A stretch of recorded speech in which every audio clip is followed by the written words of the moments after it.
오늘 우리들은 약하나 주님 권세 많도다라는 제목을 가지고 하나님 말씀 증거하도록 하겠습니다. 매년 가끔씩 우리는 지도자를 뽑는 선거를 합니다. 내년에도 이제 우리는 대선이 이제 우리들 눈앞에 있지요. 여러분, 요즘에 좋은 지도자 그러면 어떤 지도자가 좋은 지도자라고 말할 수 있습니까? 옛날에는 좀 힘이 있는 지도자가 좋은 지도자로 평가받는 일들이 있었습니다. 그래서 뭐 힘으로 강하게 밀어붙이면 야, 그 사람 아주 카리스마 있는 지도자다, 뭐 그렇게 설명한 적도 있었습니다. 많이 배우지 못했던 시절에는 학력 수준이 높으면 그 사람이 좋은 지도자일 것이다, 이렇게 생각했던 적도 있었습니다.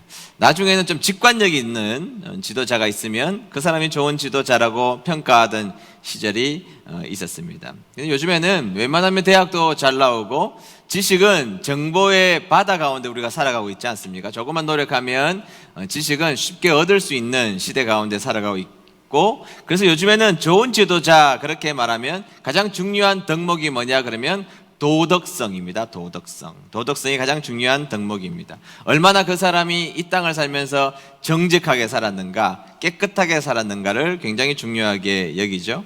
뭐 성공을 위해서라면 거짓말도 하고 비리도 저지르고 삐뚤어진 길을 걸어간 사람들이 힘을 가지면 어떻게 되는지 우리는 너무나 많은 사람들을 보았기 때문에 요즘에는 도덕성이 중요하다, 그렇게 말합니다. 우리가 지난 정권 말기에 서로 총리를 안 하려고, 총리 되는 게 얼마나 좋습니까? 그런데 총리 안 하려고 했다고 하지 않습니까? 그 청문회에 나와서 탈탈 신상이 틀리고 비리가 틀리고 그래가지고 다 낙마하고 이런 일들이 많아지자 도무지 총리로 나가면 가족들이 다 뜯어 말렸다, 이렇게 이야기가 뉴스 가운데 나온 적도 있었습니다. 근데 지금 생각해보니 성경에는 그 오래전부터 우리들에게 능력보다 훨씬 더 중요한 것이 있다고 가르쳐 주셨습니다. 그것이 뭐냐? 정직이다, 깨끗함이다, 순종이다, 성결함이다, 거룩함이다, 이렇게 항상 우리들에게 말씀해 주셨던 것이죠. 여러분, 가만히 생각해 보면 우리가 성공하는 게 하나님 앞에 뭐가 이익이 되겠어요? 우리가 돈 많은 게 뭐 우리가 돈이 많으면 하나님 앞에 이익이 됩니까? 우리가 뭐 공부를 많이 한 게 그게 뭐 하나님이 기뻐하시겠지만 그것이 뭐 이익이 하나님 앞에 되겠습니까? 우리가 세상에 많은 것을 다 가졌을지라도 세상보다 크신 하나님이 무엇이 이익이 될 수 있겠습니까? 그래서 중요한 것은 하나님 앞에 깨끗한 것이죠. 깨끗한 것, 하나님 앞에 성결하고 깨끗한 것이 중요한 것입니다. 자, 오늘 그런 관점을 통하여서 오늘 본문을 살펴보도록 하겠는데요, 삼손과 그 부모는 딥나로 내려가게 되었습니다. 그리고 이 내려가는 사건을 통하여서 우리가 깨달아야 될 교훈 세 가지를 우리가 살펴보도록 하겠습니다. 자, 첫 번째는 순종은 과정이 아니라 그 자체가 결과라는 사실입니다. 다 같이 읽어봅니다. 시작. 순종은 과정이 아니라 그 자체가 결과입니다. 자, 그들의 행보를 한번 보면 그들은 블레셋으로 내려가서 그들은 세상을 보았죠. 본다는 것은 안목의 정욕입니다. 우리 신앙의 기관은 귀라 그랬고 눈이 아니라고 제가 여러 번 말씀을 여러분들에게 드렸습니다. 그래서 그들은 블레셋으로 내려가서 세상을 보는 사람들이 되었습니다. 그 다음에 그들은 함께 내려갔다, 이렇게 나와 있죠. 5절 상반절 보겠습니다. 5절 상반절 다 같이 읽어볼까요? 시작. 삼손은 자기 아버지 어머니와 함께 딥나로 내려갔습니다. 아멘. 우리가 지난번에 살펴보았죠. 내려간다는 것은 신앙적으로 하나님 앞에 반하는 반대의 길을 걸어가는 것이다, 이렇게 말씀을 드렸습니다. 그리고 세 번째 보면 5절 중반절입니다. 5절 중반절 다 같이 읽어볼까요? 시작. 그들은 딥나에서 가까운 포도밭에 갔는데. 아멘. 자, 그들은 딥나에서 가까운 포도밭에 갔는데, 이렇게 나와 있는데 이제 부모와 함께 삼손이 함께 내려가다가 시간차가 생깁니다. 성경 잘 읽어보면 삼손이 먼저 가고 그의 부모는 뒤처져 있었습니다. 삼손이 빨랐든지 부모가 늦었든지 몰라도 이 포도밭에 갔을 때는 삼손 홀로 들어갔다는 것을 우리가 알 수 있는데요, 문제는 뭐냐 하면 그들이 블레셋에 있는 포도밭에 갔다는 것입니다. 그리고 나시린이 하지 말아야 될 일들에 대해서 우리가 한 번 더 살펴보면 나시린은 포도에서 나온 그 어떤 소산도 먹으면 안 된다라는 규정이 그들에게 있었던 것입니다. 하나님의 명령이 있었던 것입니다. 그런데 성경의 진술은 그들은 의도적으로 딥나로 내려가서 포도원에 갔음을 기록하고 있다는 것입니다. 포도원에 갔다는 것이죠. 그리고 이들이 했던 이 세 가지 행동을 좀 요약해서 정리를 하자면 삼손 그는 불순종의 사람이었다는 것입니다. 하나님 앞에 정직하지 못했던 불순종의 사람이었다는 것입니다. 여러분, 이 순종과 불순종을 우리가 좀 잘 한번 생각해 볼 필요가 있습니다. 순종을 잘하면 후속적인 조치로 복을 받는다, 우리가 이렇게 말하는 경우가 있는데, 그 말 자체가 틀렸다고 저는 말하지는 않겠지만, 더 정확하게 말하자면 순종과 불순종은 이미 그 자체가 결과물입니다. 순종 자체가 이미 결과물이고 불순종이 이미 결과물이라는 사실을 우리는 기억하고 있어야 됩니다. 순종 자체가 결과물입니다. 순종해서 무엇을 얻는다는 것은 하나님께서 추가적으로 우리에게 은혜와 복을 주실 수 있지만, 순종 그 자체, 순종을 했느냐 못했느냐가 이미 결과물이라는 사실을 기억해야 됩니다. 여러분, 순종과 불순종이 이미 뭐라고요? 결과물이라는 것을 기억해야 됩니다. 결과물이라는 것을 기억해야 된다는 것이죠. 내가 하나님 앞에 순종한다는 것은 하나님을 내가 의지한다는 것입니다. 그분의 말씀을 듣겠다는 것입니다. 아니, 그분의 말씀을 듣고 그분이 하는 일이 옳다는 것, 그래서 그 결과물로 순종이라는 것이 드러나게 되는 것이죠. 불순종이라는 것은 하나님의 음성을 내가 믿지 못하겠다는 것입니다. 하나님보다 내 행동이, 내 생각과 내 의지가 훨씬 더 똑똑하다는 교만의 결과물이라는 것이죠. 그래서 여러분, 순종한 사람은 이미 결과물을 받은 사람이기 때문에 돈이 없어도, 대학에서 떨어져도 그 사람은 하나님 앞에 순종의 사람이라는 것입니다. 순종을 하면 그 후속 조치가 어떻든 상관없이 하나님이 기뻐하시는 결과물을 우리는 가진 사람이 된다는 것이죠. 주님의 일을 하다 보면 이 사리분별, 이치를 딱딱 맞춰서 이치에 합당하면 순종하고 내 생각에 합당하지 않으면 불순종하는 분들이 계시는데요. 여러분, 그것은 결국은 어떤 의미이냐 하면 내가 하나님보다 더 똑똑하다는 교만입니다. 왜 불순종하겠어요, 여러분? 하나님의 말씀이 명확한데 왜 불순종합니까? 내 생각과 내 의지와 내 판단이 하나님보다 더 똑똑하다고 생각하는 순간 우리가 불순종하게 되어 있는 것이거든요. 교만입니다. 그러니까 불순종 자체는 이미 그 자체로 결과물이라는 것이죠.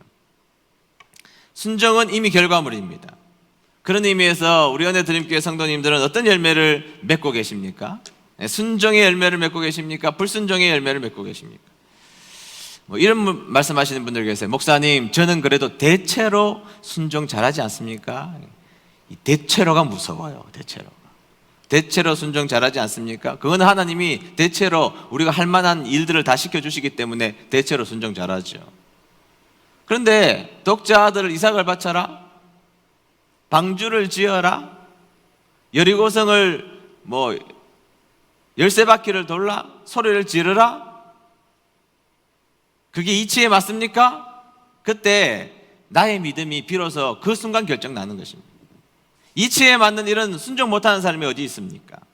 그러나 때로는 이치에 맞지 않지만 아멘하고 이를 꽉 깨물고 그 일을 하고 안 하고가 그 사람의 믿음을 결정짓는 중요한 요소가 된다는 것을 기억해야 됩니다. 제가 항상 하는 이야기입니다. 부분적 순종은 이미 불순종입니다. 따라하겠습니다. 부분적 순종은 이미 불순종이다. 네, 부분적 순종하는 것은 이미 불순종입니다. 하나님이 원하시는 것은 온전한 순종을 원하신다는 것을 기억하시고, 우리 은혜드림교회 성도님들은 온전한 순종의 열매를 맺는 여러분 되시기를 주의 이름으로 축복합니다. 두 번째, 우리는 가지 말아야 할 것이 있다면 가지 않아야 한다는 것입니다. 다 같이 읽어봅니다. 시작. 우리가 가지 말아야 할 곳이 있다면 가지 않아야 합니다. 네, 제가 제목을 일부러 이렇게 표현했습니다. 우리가 가지 말아야 할 것이 있다면 가지 않아야 한다는 것이죠. 자, 여러분, 가지 말아야 할 것은 당위에 해당하는 것이죠. 가지 말아야 한다 그러면 당위에 해당하는 것입니다. 그 당위가 하나님 앞에 우리에게 주어졌으면 우리는 그때부터 가지 않아야 합니다. 우리의 의지를 가지고 그것을 해내야 한다는 것이죠. 당위가 있을 때 그때 우리는 우리의 의지가 뒤따라와서 그것을 하지 않아야 된다는 것입니다. 5절 중반절 보실까요? 5절 중반절, 아까 본 성경인데요. 다시 한번 더 보겠습니다. 다 같이 읽어봅니다. 시작. 그들은 딥나에서 가까운 포도밭에 갔는데. 아멘. 자, 여러분, 삼손은 나시린이죠. 자, 나시린이 되면 하지 말아야 될 금기 사항들이 있습니다. 그 중에 한 가지를 좀 집중해서 보면 민수기 6장 3절에서 4절까지의 말씀을 좀 집중해서 보도록 하겠습니다. 다 같이 읽어볼까요? 시작. 포도주와 독한 술을 마시지 말고 포도주나 독한 술로 만든 초도 마시지 마라. 또 포도즙도 마시지 말고 포도나 건포도도 먹지 마라. 나시린으로 살기로 맹세한 동안에는 포도나무에서 난 것은 아무것도 먹지 마라. 씨나 껍질도 먹지 마라. 아멘. 자, 성경에서는요 끊임없이 이야기합니다. 포도주도 먹지 말고 독한 술도 마시지 말고 포도로 만든 식초도 먹지 말고 뭐 포도도 먹지 말고 건포도도 먹지 마라. 그리고 나시린으로 사는 동안에는 포도에서 나오는 그 어떤 것도 먹지 마라. 그래놓고 또 시작입니다. 씨도 먹지 말고 껍질도 먹지 마라. 그래서 여러분 이 말은 포도 근처에도 가지 마라 그 말이에요. 포도 근처에도 가지 마라. 포도 근처에도 가면 안 된다. 그것이 하나님의 명령이었던 것입니다. 그런데 삼손이요 딥나로 내려가자마자 죄의 길로 내려가자마자 첫 번째 간 곳이 어디입니까? 성경에서는 포도원에 갔다 이렇게 말하고 있어요. 첫 번째 간 것이 포도밭에 갔다 이렇게 성경에서는 진술하고 있다는 사실입니다. 의도적 진술이고 삼손이 얼마나 불순종의 모습인지를 진술하고 있는 모습입니다. 내려가는 것도 문제인데 블레셋으로 가서 보는 것도 문제인데 내려가자마자 한 일이 나시린으로서는 결코 하지 말아야 될 포도원에 쑥 들어가고 말았다고 이야기하고 있다는 것이죠. 이게 무슨 객기입니까? 뭐 자신감이 있었던 것 같아요. 삼손은 내가 비록 포도원에 갈지라도 나는 안 먹을 수 있어. 포도원에 가기는 가지만 안 먹으면 되잖아. 아니 뭐 내가 뭐 어떻게 한데 안 먹으면 되지. 포도씨 안 먹을 거야 나는. 포도주 안 먹을 거야. 아마 이렇게 생각했을지도 모르겠다는 것이죠.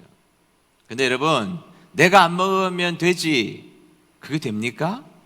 그게 될 수 있을까요? 여러분 죄는요 싸움의 대상이 아니라 피함의 대상입니다. 따라하겠습니다. 죄는 다시 한 번 더 죄는 싸움의 대상이 아니라 피함의 대상이다. 믿습니까? 아멘. 네, 피함의 대상입니다. 왜냐하면 여러분 미안하지만 저나 여러분들은 우리 모두는 근본적으로 죄인이거든요. 죄인은 죄와 매우 친밀하게 되어 있습니다. 좋은 일 하기는 어려워도 죄 짓기는 쉽습니다. 좋은 생각하기는 어려워도 죄 짓는 생각은 금방 할 수 있습니다. 내가 실질적으로 죄를 실정법을 어기지는 않을지라도 우리는 생각으로 수많은 죄들을 지금도 짓고 있는 죄인입니다. 죄인. 그러니까 여러분 죄는 우리가 그것을 싸워서 이길 대상이 아니라 피해야 될 대상이라는 것이죠. 여러분 잘 알고 있는 이야기, 제가 이야기하는 피함에 대해서 이야기할 때마다 이야기하는 이야기 중에 하나가 요셉에 대한 이야기입니다. 요셉. 여러분 보디발의 아내가 요셉을 유혹하잖아요. 눈을 껌뻑껌뻑하면서 이렇게 눈에 할렐루야 붙여서 껌뻑껌뻑하면서 이렇게 유혹을 했잖아요. 근데 여러분 요셉이 왜 죄를 안 지었나요?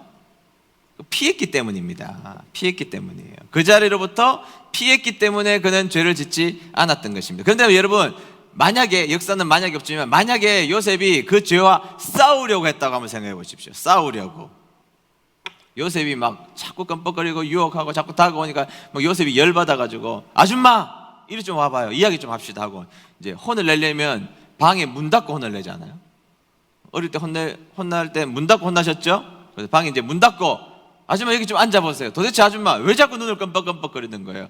아줌마 지금 남편도 있는데 왜 자꾸 눈을 껌뻑껌뻑거리는 거예요? 그러니까 보디발의 아내가 그게 아니고 눈에 뭐가 들어가서 그렇다고.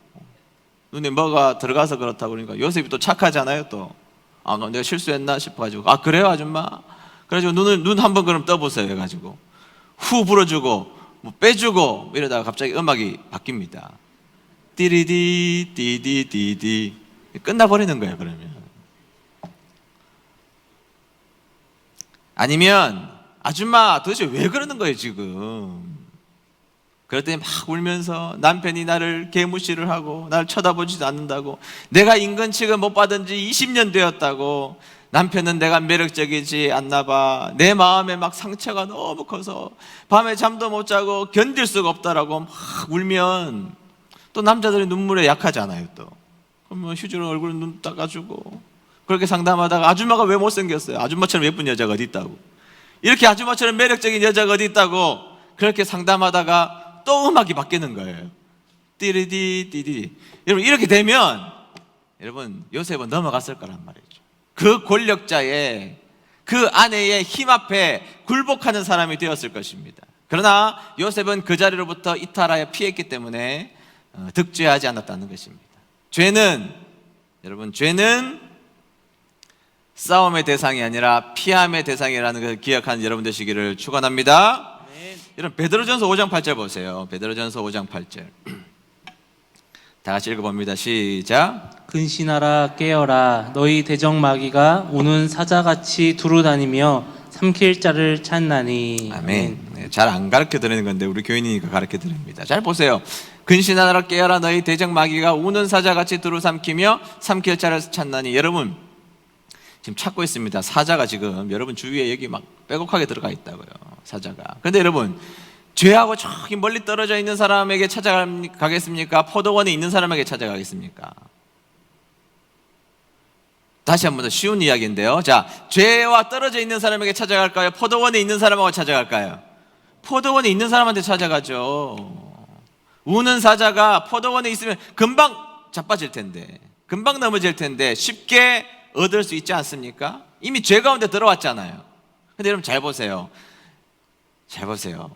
근신하라 깨어라 너희 대적 마귀가 우는 사자처럼.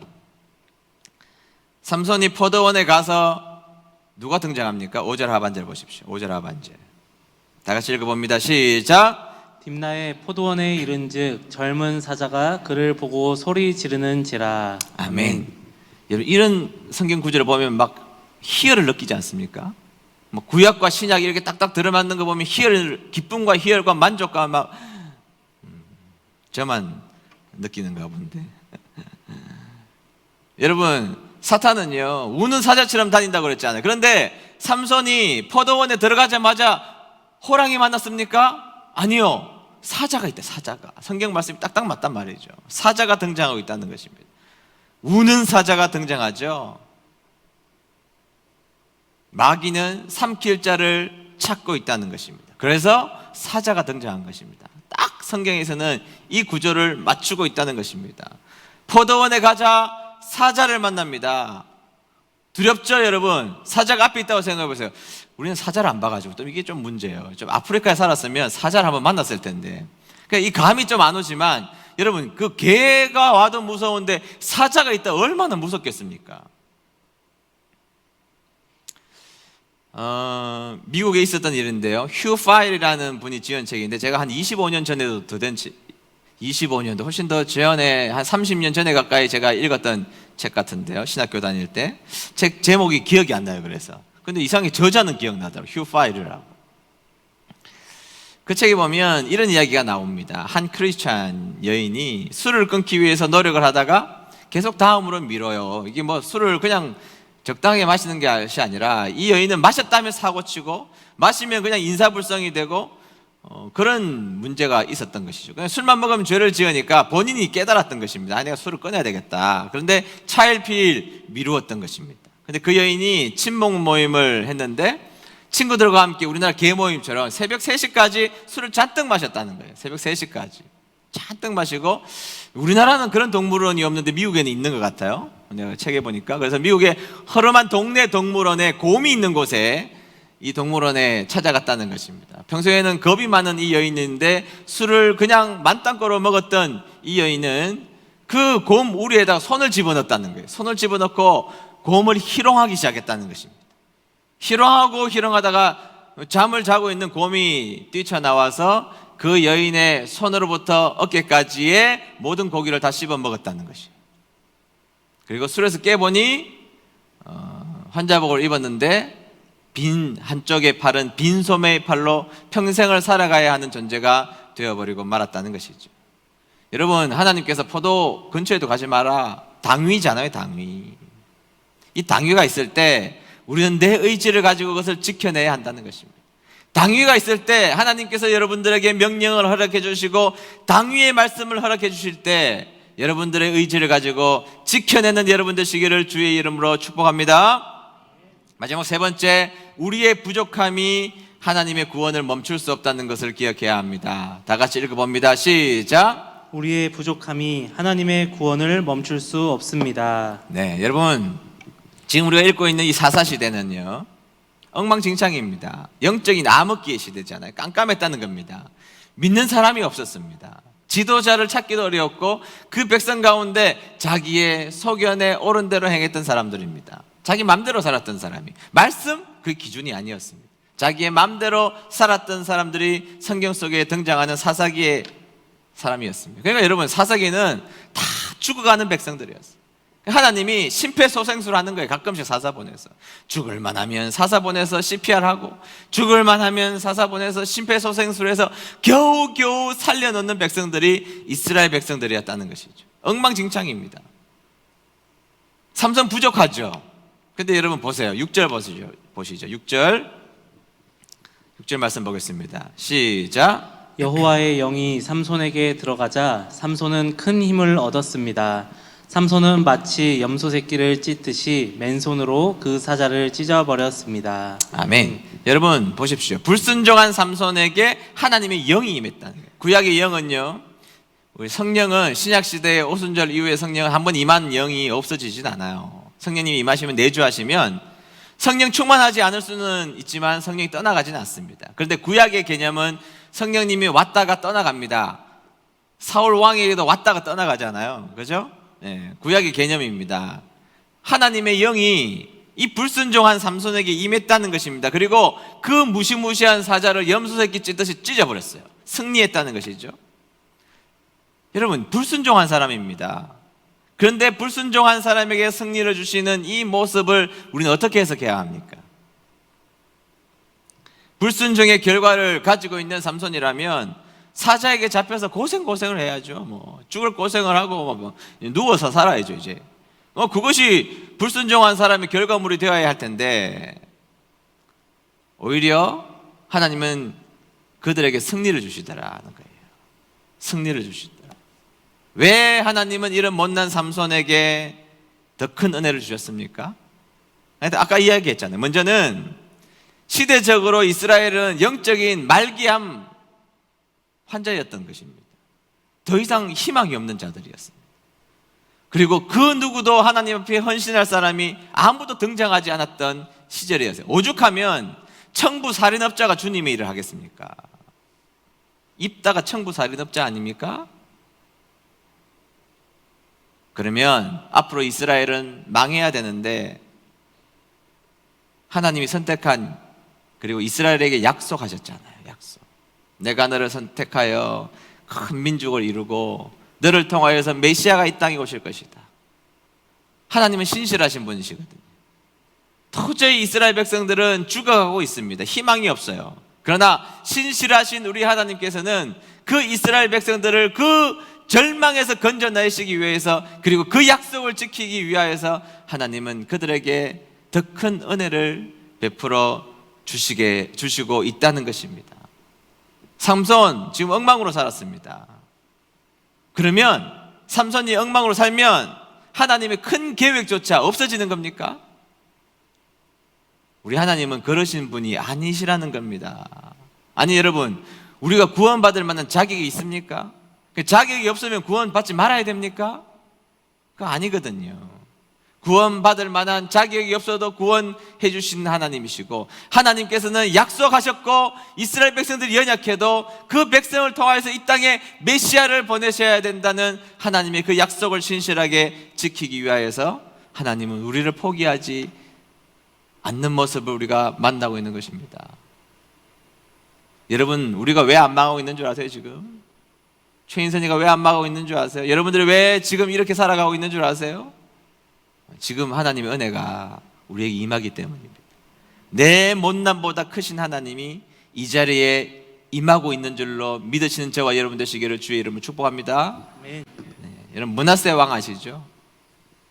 악독한 왕입니다. 선지자 이사야를요 톱으로 죽여요. 톱으로 목을 잘라 죽입니다. 악독한 일은 다 한 사람이 머나세입니다. 인간 쓰레기입니다. 정말 성경 읽어보면 인간 쓰레기, 미안하지만 그렇게밖에 표현할 수 없죠. 인간 쓰레기 같은 인간이 므낫세입니다. 그런데 여러분, 아수르가 쳐들어와 가지고요 어떻게 합니까? 므낫세의 코에다가 콧뚜레를 뚫죠, 짐승처럼. 그리고 쇠사슬로 몸을 묶어서 끌고 갑니다. 반쯤 죽습니다. 그 자리에서 회개합니다. 회개하니까 어떻게 합니까? 하나님이 다시 왕위에 앉으시잖아요. 여러분, 북이스라엘 남유다 합쳐가지고 선한 양이 6, 7명밖에 나오지 않습니다. 그런데도 하나님의 역사는 역사의 물줄기를 멈추지 않기 위하여서 하나님은 끊임없이 복을 우리에게 쏟아 부어주고 계시는 분이 우리가 믿는 하나님이시라는 겁니다. 여러분, 우리가 왜 지금 이렇게 살아가고 있는 줄 아세요? 우리가 천국 갈 겁니다. 믿습니까? 못난 우리가 천국을 어떻게 가요, 여러분? 하나님께서 복락의 강수를 지금 이 자리에 쏟아 부어주고 계시기 때문에 천국 가는 은혜가 우리의 은혜가 된 줄로 믿습니다. 여러분, 전쟁은 누구에게 속한 거라고 배웠습니까?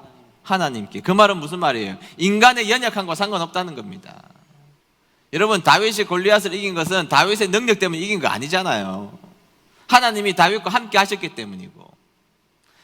삼손이 사자를 어떻게 찢어 죽여요? 성령의 역사가, 하나님의 영이 임했기 때문이고. 여리고성을 어떻게 무너뜨립니까? 하나님께서 함께 해주셨기 때문이고. 나의 못남과 상관없이 하나님의 그 크신 은혜는, 그 은혜의 수레바퀴는 지금도 돌아가고 있다는 것입니다. 삼손 못났다고 전쟁에서 하나님이 이루지 못하시나요? 물론 하나님의 바람은요 깨끗한 삼손을 원하셨을 겁니다.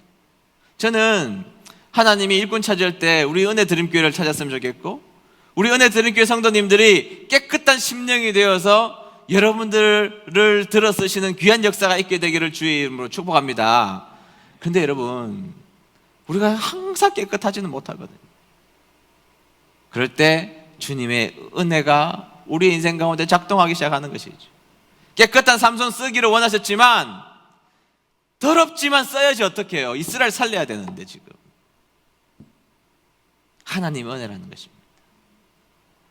여러분, 찬송, 전체 찬송가 가운데 전 세계 모든 족속과 모든 민족들에게 가장 은혜가 되는 찬송 하나를 뽑으라면 옛날 찬송은 405장이죠. 지금은 몇 장인지 제가 모르겠는데, 나 같은 죄인 살리신 아닙니까? Amazing Grace입니다. Amazing Grace의 가사는 놀라운 가사입니다. 여러분, 옛날에 우리가 부흥회를 할 때 Amazing Grace, 나 같은 죄인 살리신, 이제 나중에 기도할 때 부르면요 여기서 막 교인들이 떼굴떼굴 굴렀습니다. 그 은혜, 하나님이 주신 은혜를 감당하지 못하여서 막 떼굴떼굴 굴렀다고요.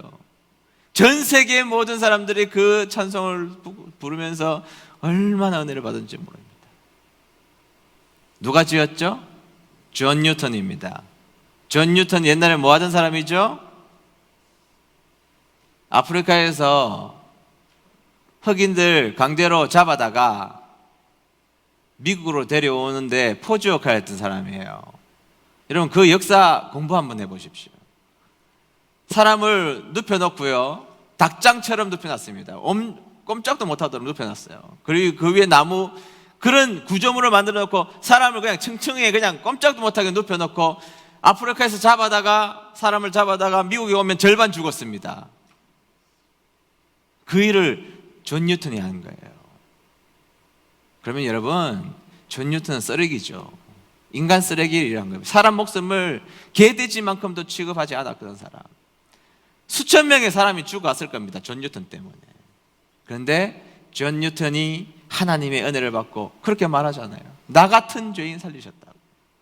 그리고 그 쓰레기 같은 존재였던 존 뉴턴이 변화돼서 지금은 전 세계의 많은 사람들에게 그렇게 감동을 주고 많은 사람들이 부르면서 떼굴떼굴 구르게 하는 찬송의 주인공이 되었던 것입니다.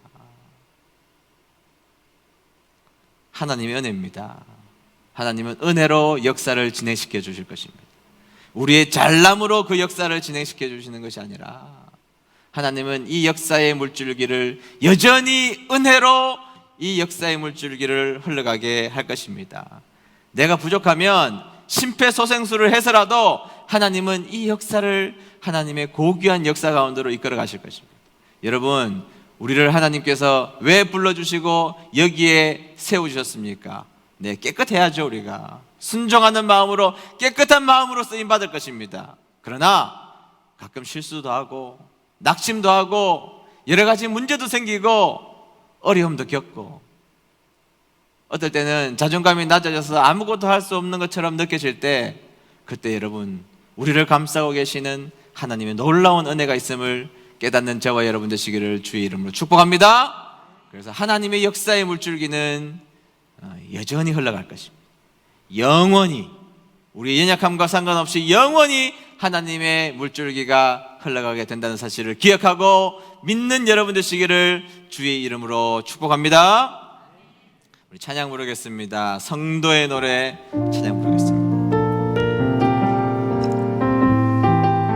우리를 사랑하시는 하나님 생각하며 우리 찬양 부르도록 할까요?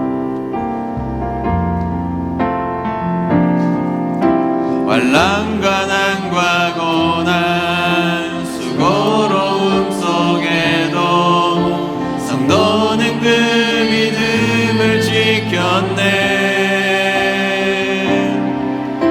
주를 섬기는 일에 자신을 다드리며 진리의 말씀과 성령으로 그 길을 걸었네. 그리스도 안에서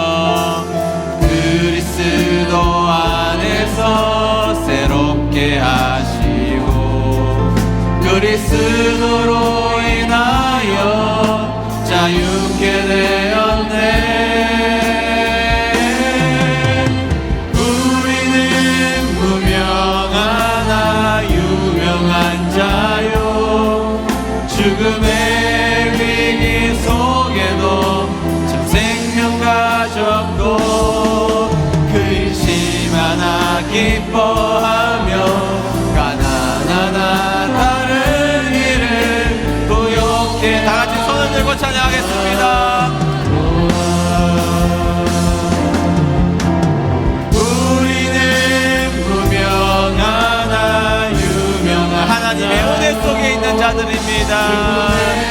위기 속에도 참 생명 가졌고 근심 하나 기뻐하며 가난하나 다른 일을 부욕해. 마지막으로 우리는